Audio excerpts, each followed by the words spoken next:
네, 안녕하세요. 인문 채널 휴의 라이브러리. 오늘은 손님 한 분을 모셨습니다. 안녕하십니까. 인문 채널 휴 구독자, 시청자 여러분. 허준 아닙니다. 두 선생의 역사공장이라는 역사 채널을 운영하고 있고, 지금 신간이죠. 두 선생의 지도를 읽는 세계사 쓴 두 선생 한영준이라고 합니다. 반갑습니다. 네, 안녕하십니까. 이게 구독자 수로 상대가 안 되고 조회수로 상대가 안 되는 분을 모시니까 어깨가 무겁네요. 저도 왜냐면 박사님을 진즉부터 많이 이렇게 워낙 유명하신 분이라서 뵙고 싶었는데 요 핑계로 이렇게 또 인연을 갖게 돼서 너무 영광입니다. 저희 두강생 여러분들도 그 인문 채널 휴 그리고 임용한 TV 꼭 구독과 좋아요, 알림 설정 부탁드리겠습니다. 네, 제목도 두 선생의 지도를 읽는 세계사. 왜 지도로 읽는 세계사라는 책을 쓰시게 된 계기라도 있으신가? 보통 이제 뭐 박사님도 그러시겠지만은 처음 역사를 공부를 할 때 가장 먼저 하는 게 저 같은 경우는 뭐 박사님도 그랬을지 모르겠지만 지도책이었던 것 같습니다. 사회과 부도, 뭐 지리 부도, 역사 부도 등등 이렇게 어떤 부도를 살펴보면서 실제로 이 나라는 여기 있었구나. 근데 비슷한 지역에 있는 것 같은데 또 이 나라는 좀 다른 곳에 있네. 그런 것들을 항상 지도를 보면서 좀 더 이해도가 높아졌고, 그렇게 이제 공부를 하다 보니까 이 지도라는 것, 그리고 지리라는 게 어떻게 보면은 역사 공부에 있어서 굉장히 필수적인 그런 콘텐츠라고 생각을 했거든요. 그 총균세라든지 지리의 힘 등등 약간 지리 결정론이나 환경 결정론에 입각한 책들이 유행을 하면서 또 시청자분들이나 독자분들이 이런 쪽에 관심을 많이 가져주시더라고요. 그러다 보니까 저도 조금 더 관심을 갖고 이렇게 공부를 하다가 지리로 어떤 과거, 현재, 미래를 함께 살펴볼 수 있는 그런 컨텐츠를 만들게 됐습니다.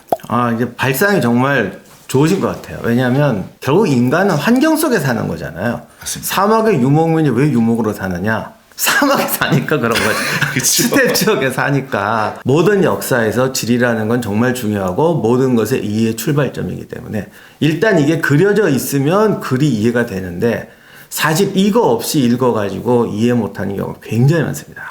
지도로 읽는 세계사는 모든 역사의 출발점인 건 분명한 것 같아요. 그런 점에서는 참 좋은 책을 쓰신 것 같습니다. 감사합니다. 자, 그러면 실전으로 들어가서 실제 역사적 사건, 특히 저도 전쟁사 하다 보면은 결국 지리가 굉장히 중요하잖아요. 그렇습니다. 어떤 나라가 사이가 안 좋을 때는 다 이유가 있고 특히 지리적인 문제가 굉장히 큰 영향을 미치죠. 그 사건이 한두 개가 아닌데 예를 들면 러시아나 우크라이나 지금 전쟁하고 있습니다. 거기에 대해서 어떤 지리적인 의미가 있죠. 워낙 저도 이제 저희 채널에서는 러시아 역사라든지 러시아 지리와 관련된 영상들을 올리다 보니까 막상 또 우크라이나에 대한 이해는 좀 부족해지지 않나라는 생각이 들어요. 우크라이나 축구 영웅 안드레이 셰브체코 요 정도 아니면은 일반 대중들이 아는 게 별로 없었습니다. 맞아요. 우크라이나를 보면은 그러니까 지도를 보면 왜 이 나라가 지금 이런 식으로 러시아와 경쟁을 하고 전쟁을 하고 다툼이 있는지를 충분히 알 수 있습니다. 그 부분에 대해서 조금 더 자세하게 이야기를 한번 해볼까요? 지금부터 이제 드리고 싶은 말씀이 안에서 우크라이나 지도를 봤을 때는 과연 우크라이나 역사랑 어떤 관련이 있는지, 그리고 우크라이나를 밖에서 지정학적 위치에서 봤을 때는 우크라이나 역사가 어떤 관련이 있는지 이렇게 두 가지로 크게 구분을 할 겁니다. 박사님은 우크라이나 위도 있지 않습니까? 위도가 어느 정도인지 아세요? 폴란드 밑이니까 거의 40도 정도 되지 않나? 38도에서 40도. 거의 정확합니다. 네, 저도 옛날에 많이 당했어요. 맞습니다. 이게 우크라이나가 어떻게 보면 우리나라 딱 위에 있는 위도라고 생각하시면 되거든요. 그렇죠. 우리나라가 33도에서 한 43도 정도 되면은 우크라이나가 한 43도에서 한 52도. 그러니까 지금 우리나라 한 만주 정도 그렇죠. 정도로 생각을 하시면 되는데, 확실히 우리나라보다는 좀 더 춥고 좀 쌀쌀한 느낌이 든다. 실제로 러시아 옆에도 있으니까. 그리고 거기다가 식생, 기후로 보면은 그러니까 우리가 스텝이라고 하죠. 그렇죠. 중앙유라시아 유목민들이 뛰어노는 그 스텝 지역의 서쪽 끝에 위치하고 있다라고 이해를 하면 되거든요. 저는 항상 이제 지리 시간 이렇게 영상을 만들 때 그런 얘기를 하거든요. 지리는 이렇게 땅과 물로 구성이 되어 있다. 아주 간단하게 말씀을 하면. 그 중에 이제 땅은 높은 땅과 이제 낮은 땅으로 구성이 되는데, 우크라이나가 희한하게 전 국토의 95%가 평지입니다. 그렇죠. 우리나라는 3분의 2가 산지라는 얘기를 하는데 그만큼 국토의 평지가 굉장히 많습니다. 그리고 60%가 굉장히 비옥한 토지라고 해요. 우리가 흔히 우크라이나의 비옥한 토지를 체르노젬 또는 이렇게 초른노좀이라고 부르지 않습니까? 그게 이제 흑토라는 건데 러시아 말로는 이게 이제 검은 흙, 검은 땅입니다. 참고로 원자력 발전소 사고가 있었던 체르노빌 있지 않습니까? 요 체르노빌의 어원이랑 체르노젬 흑토랑 어원이 같다고 해요. 빌이 마을이라는 뜻이겠죠. 도시 뭐 이런 거. 아닙니다. 체르노빌 자체는 잎사귀, 러시아어로는. 그러니까 검은 잎사귀. 그러니까 뭐 쑥이 많이 난다, 의역을 하면 그런 식으로 얘기를 하더라고요. 다시 체르노젬으로 들어와서 간단하게 농업 토지 사전에서 체르노젬 뜻을 갖고 왔습니다.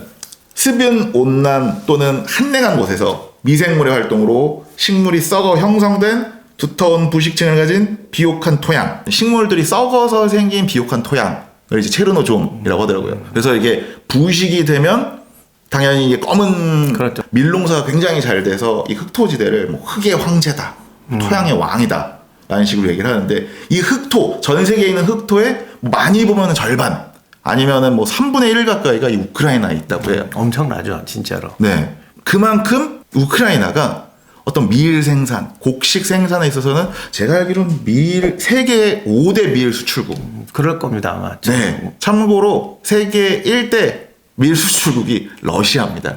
그러니까는 1대 5대 밀 수출국이 지금 전쟁을 벌이고 있는 거죠. 그렇죠.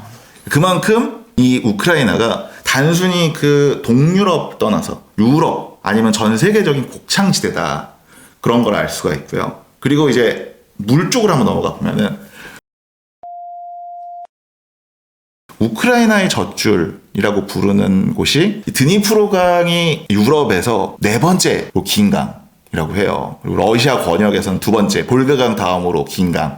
아마 제가 알기로는 러시아 스몰렌스크 지역, 러시아 서부 스몰렌스크 지역부터 시작을 발원을 해서 벨로루시를 지나서 우크라이나 흑해로 떨어지는. 그러니까 제가 이 얘기를 왜 드리냐면은 드니프로강, 부크강 등등, 그러니까 우크라이나 지역 자체를 보면은 이 강만으로 발트해에서 흑해로 연결되는 그런 수상교통로의 굉장히 요충지다라는 말씀 드리고 싶고, 그리고 이제 가장 중요한 게 어떻게 보면은 우크라이나 수상교통에서는 흑해 아니겠습니까? 그렇죠. 네. 그 주변에 어떻게 보면 흑해가 지중해로 연결이 돼서 동유럽에서 지중해로 또는 발트해에서 지중해로 가는 뭐 세바스토폴이라든지 그런 항구 도시들이 항상 그 지리적 요충지, 군사적 요충지로 활동을 많이 해왔습니다. 네, 그래서 우리가 이름을 잘 지은 건지 잘못 지은 건지 모르겠는데 네. 흑해라고 하니까 사실 많은 분들이 잘 몰라요. 그리고 뭔가 좀 가치 없는 바다 같잖아.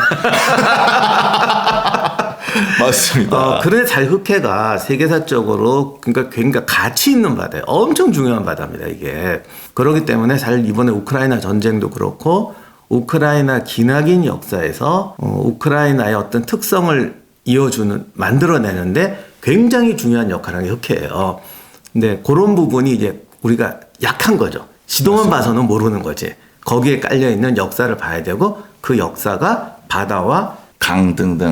그리고 이제 대륙의 만남, 이런 걸 통해서 왜 흑해가 이렇게 중요한 바다고 끊임없이 전쟁이 벌어지는가를 이해할 수가 있습니다. 맞습니다.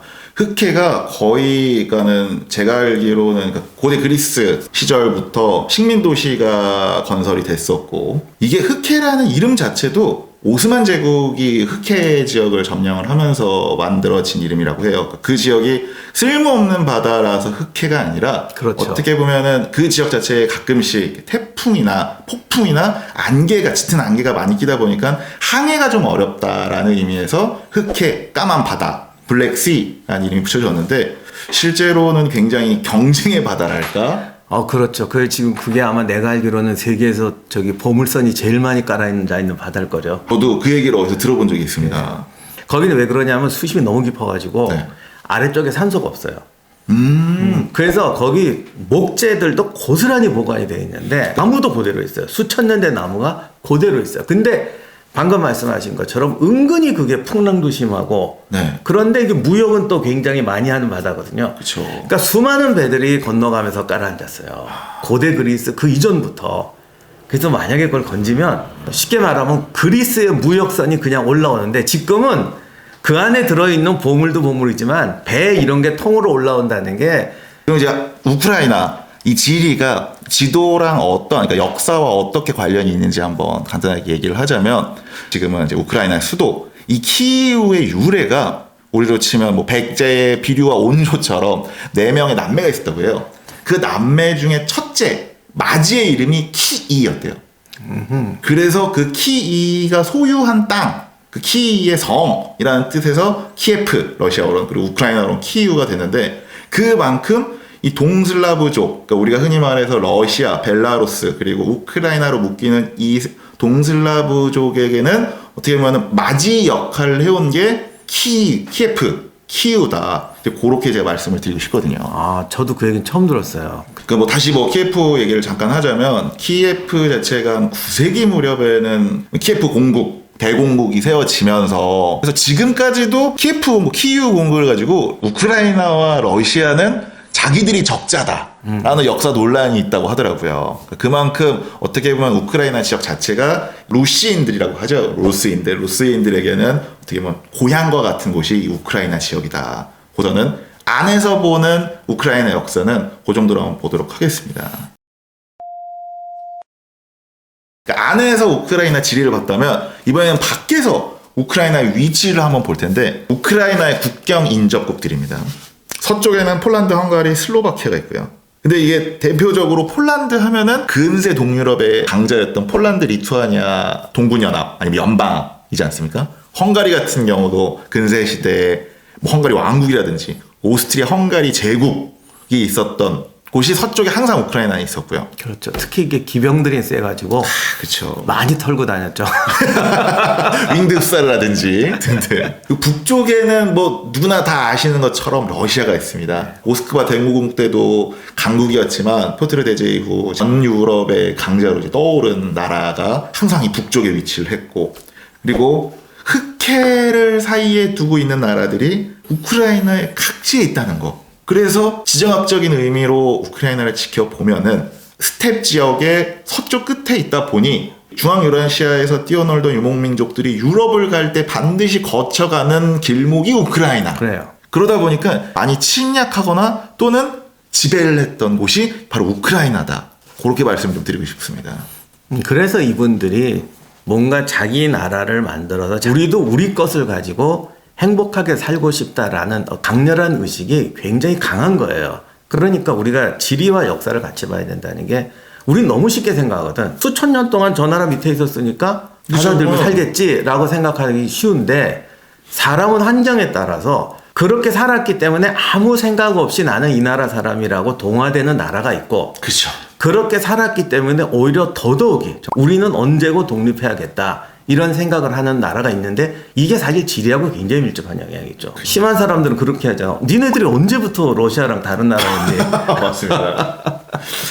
근데 진짜로 이 우크라이나 역사를 보면은 참 안타까운 게, 아바르족, 하자르족 직간접적인 지배도 받았고, 그 이후에 그 흔히 말하는 그 13세기 타타르의 멍해라고 하죠. 네, 그 몽골 제국이 침입을 하면서 우크라이나 지역, 볼가강부터 드니프로강까지 아주 그냥 쑥대밭을 만들어 놓고, 뭐 이거 잠깐 적어자면 우리나라 사람들이 은근히 몽골 제국의 어떻게 보면은 세계 정복을 약간 긍정적으로 좀 바라보는 경향이 좀 있는 것 같아요. 그러니까 뭐 이렇게 분석에 따르면은 워낙 사람들을 많이 죽이고 기술과 문화를 없애서 뭐 지구 온난화를 200년이나 늦췄다라는 말이 나올 정도로 아는 곳에 가서 침략과 약탈, 학살을 일삼았는데, 그 몽골인들의 약탈이 좀 적었던 모스크바 지역이 상대적으로 이제 주도권을 갖게 되는 그런 역사의 아이러니랄까요? 그렇죠. 그런 일들이 또 발생을 하죠. 그런 식으로 약탈을 당하고 주도권을 빼앗긴 이 우크라이나 지역이 그 이후에 독립을 이루느냐?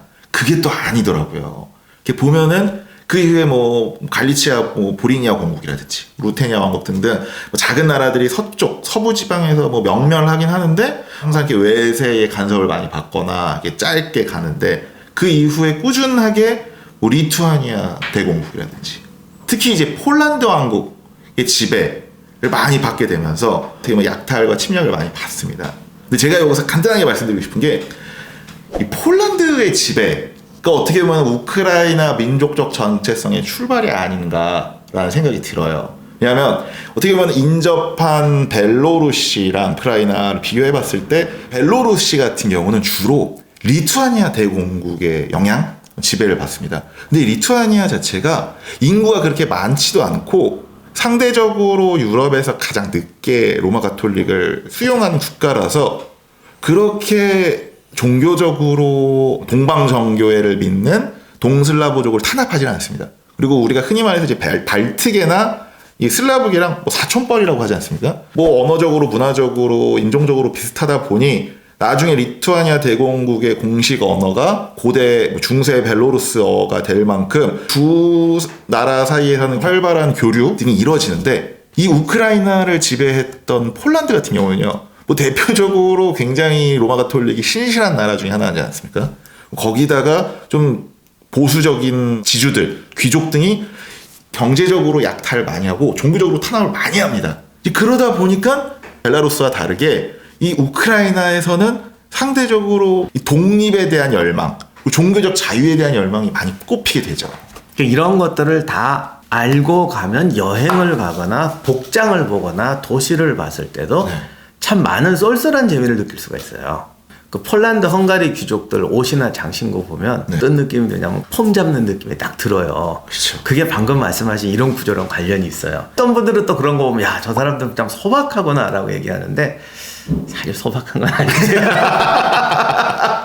그렇죠. 그러니까 동부 같은 경우는 꾸준하게 러시아의 영향을 받고 주로 우크라이나의 독립운동을 주도했던 이제 코사크들이 주로 활동했던 게 이제 그 도네츠크 지역이라든지 볼가강 지역인데, 7세기 중반부터 러시아와 연대해서 우크라이나를 독립하려는 어떤 움직임이 굉장히 강했습니다. 지금까지도 어떻게 보면은 돈바스 지역, 도네츠크 지역을 중심으로 하는 곳은 친러시아적 색채가 굉장히 강합니다. 반대로 우크라이나 서부 같은 경우는 폴란드 지배, 폴란드가 분할된 이후에는 오스트리아 헝가리 제국의 지배를 또 받고, 그렇게 한 2차 세계대전까지는 가톨릭 세계의 지배를 받았던 게 우크라이나 서부거든요. 또 러시아는 동방정교회잖아요. 그렇습니다. 그러다 보니까는 우리는 유럽이지 러시아가 아니다라는 인식이 굉장히 강하고, 우리나라로 치면 영호남 갈등이랑은 비교할 수 없을 만큼의 동서 갈등과 차이점이 많이 있죠. 드니프로강이 이게 단절의 지대잖아요. 이게. 맞습니다. 우크라이나의 생명줄과 같은 강이면서 공업지대, 농업지대 갈라지고 막 또 정치 중심, 경제 중심 갈라지고 이러다 보니까 이제 지금 이런 사태가 벌어지는 거죠. 그러니까 원인 없는 결과는 없더라고요. 간단하게 우크라이나 현대사 독립 이후의 얘기를 한번 해보려고 합니다. 흔히 이제 독립 이후에 가장 큰 쟁점이 동서 갈등, 아니면 러시아와의 어떤 무역 문제들, 이게 가장 큰 정치적 경제적 쟁점이긴 했습니다. 하지만 우크라이나가 2004년에 어떻게 보면 부정선거 논란 때문에 생긴 오렌지 혁명, 시민혁명이 발생을 하고, 그리고 2014년에도 그 유로마이단이라고 하는 시민혁명이 발생을 하면서 이 시민의식 자체가 생기고, 이제 단순히 러시아와의 관계보다는 우크라이나인의 방향은 어떻게 가야 되느냐는 어떤 일성들이 생기기 시작을 했고요. 그리고 이 소련부터 시작했던 그 관료주의, 올리가르이라고 부르는 그 신흥 재벌들, 정경유착 문제, 이런 문제들을 과연 어떤 식으로 해결하느냐에 따라서 많은 우크라이나 국민들이 은행가 출신의 대통령이라든지, 그리고 아예 동부 지역 정치인 출신 대통령을 세우기도 하고, 비록 중간에 탄핵이 됐지만, 그리고 아예 그 올리가르이 출신의 포로셴코도 당선을 시키는 만큼 지역으로 다양한 시도를 지금 우크라이나들이 하고 있습니다. 그런데 이 정치인들이 우크라이나인들의 그 시민의식과 정치의식을 따라가지 못하고 실패한 어떤 시도들을 했는데, 그런 정치 혐오 속에 코미디언 배우 출신의 젤렌스키를 우크라이나인들이 어떤 시킨 거죠. 젤렌스키 대통령도 지금 우리나라 아니면 서방 언론의 시각 때문에 굉장히 이렇게 영웅적으로 묘사가 되고 있지만, 그도 어떻게 보면 양면적인 평가를 지금 받고 있겠죠. 이제 간단하게 우선 우크라이나의 이야기를 마무리를 하자면, 제가 책의 맺은말에도 그런 얘기를 썼거든요. 첫 문장이 그겁니다. 이 책을 읽고 나서 혹시 모르는 그 지리 결정론에 빠지지 않기를 바란다. 그 지리 결정론이 어떻게 보면은 자연적 환경인 지리에 인간의 역사가 많은 그 영향을 받는다. 실제로 많이 영향을 받기는 하죠. 하지만 이 지리 그리고 환경이 인간의 역사 모든 것을 어떻게 보면 결정하지는 않는다라고 저도 생각을 합니다. 그러기 때문에 이런 책이 필요해요. 왜냐하면 지리 결정론이면 공부할 필요가 없죠. 제가 이제 마무리하면서 드리고 싶은 말씀은, 단순히 우크라이나의 역사가 우크라이나의 지리에 어떤 모든 것이 결정되고 이렇게 영향을 받는다기보다는 우크라이나인들이 그 안에서 그 지리적이고 지정학적인 위치를 극복하기 위하고 그리고 자기들만의 민족 정체성을 만들기 위한 노력을 꾸준하게 해오고 있다. 그 부분도 절대 잊지 않으셨으면 좋겠습니다. 그러면 네. 두 선생님께서 네. 이게 세계 지리 쪽을 정말 열심히 많이 조사하셨는데 흥미로워하시는 나라나 역사는 어디세요? 저는 중동이라는 지역이 수능 볼 때도 동양사에 들어가긴 하거든요. 그런데 가만 보면은 어떻게 보면 이 중동이라는 지역에서 어떤 유일신 세계관의 종교들이 만들어지고 유럽과 꾸준하게 교류를 하면서 그리고 동서양의 어떤 무역을 어떻게 보면은 이렇게 항상 중재하고 오스만 제국 시절까지 최고의 어떤 지역 중에 하나였는데 그 이후에 지금은 어떻게 보면 분쟁의 대륙이 되어버려서 굉장히 혼란하고 많은 테러, 전쟁, 내전 등이 벌어지고 있거든요. 제가 태어난 곳이 분단 국가고 항상 분쟁이 있었던 지역이다 보니 중동 지역에 굉장히 애정 또는 흥미가 많이 가는 지역이긴 합니다. 그래서 제일 앞편에 중동편을 넣으신 거예요? 제가 뭐 사랑하기도 하고 그리고 어떻게 보면 서양 문명의 시작이 유럽, 그리스가 아니라 이집트와 메소포타미아가 아닐까 저는 그런 생각이 듭니다. 그래서 중동 지역을 어떻게 보면 이 서양편의 가장 앞에 두긴 했습니다. 사실 중동이 애매한 개념이긴 하죠. 맞습니다. 그 사람들은 중동이란 말 안 좋아할 것 같은데. 그렇죠. 예, 그래서 이게 참 정체성 없는 그 용어고 중동의 국경이라든가 이런 것에 대해서 우리가 되게 무지한 게 많아요. 사실 들어서 아는 거는 거짓말이고 본인이 가진 토양의 지식은 물과 빛 같은 거거든요. 꽃은 자기가 피우는 거거든요. 맞습니다. 그렇기 때문에 본인의 노력과 기초 지식이 반드시 필요한데 그래서 가장 기본적인 지식을 담고 있는 책이라고 생각이 됩니다. 그럼 책을 쓰실 때는 항상 타겟팅이 좀 있잖아요. 원래. 네네네. 저자로서 어떤 분들이 이런 책을 읽으시면 도움이 되겠다고 생각하시는 건지요? 아 역사 중요하지. 아 역사 그래, 공부해야지 라고 하지만 막상 어디서부터 접근해야 될지 모르는 분들 그리고 어떻게 공부해야 될지 모르는 분들 그리고 좀 더 역사에 대해서 막연한 두려움이 있는 분들 이게 어떻게 보면 좀 추천을 드리고 싶습니다. 왜냐하면 세계여행 가는 거는 해외여행 가는 거는 참 좋아하거든요. 근데 가만 보면은 그 지역의 어떻게 보면 지명 그리고 그 나라의 유래 같은 것들을 살짝만 알아봐도 그 여행이 굉장히 풍부해지고 그리고 그렇게 어떻게 보면은 역사라든지 지적 호기심, 인문학적 호기심이 거기서부터 출발한다고 생각을 하거든요. 그래서 이걸 어떻게 보면은 역사책, 뭐 저는 지도로 읽는 세계사라고 썼지만 여행 가기 전에 읽는 가이드북이라는 마음을 가지고 그냥 편하게 읽어주시면은 그렇게 그 나라, 그 지역에 관심이 갖고 나중에는 그 지역의 역사에 대해 관심을 갖게 되지 않을까라는 생각이 듭니다. 반대로 저도 한번 여쭤보고 싶은 게요, 박사님. 읽어주셨다고 말씀을 하셨으니까. 어떻게 보면 박사님이 생각하셨을 때 이 책을 읽고 어떤 분들이 좀 읽으셨으면 좋겠다는 생각이 드셨나요?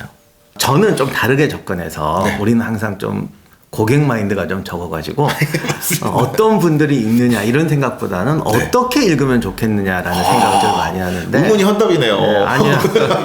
그 제가 사실은 어렸을 때 우리 때는 해외여행을 못 갔잖아요. 네. 그래서 내가 제일 좋아했던 책이 김찬삼 씨 세계 여행기였어요. 아시는 분이 있을지 모르겠다. 우리나라에서 최초로 세계 일주했던 분. 내가 그걸 얼마나 좋아했냐면 거의 100번 읽었어요. 이거 영상도 그때 사진도 없으니까 그때 이제 그 얘기를 보면서 지도를 찾아놓고 보면서 봤어요.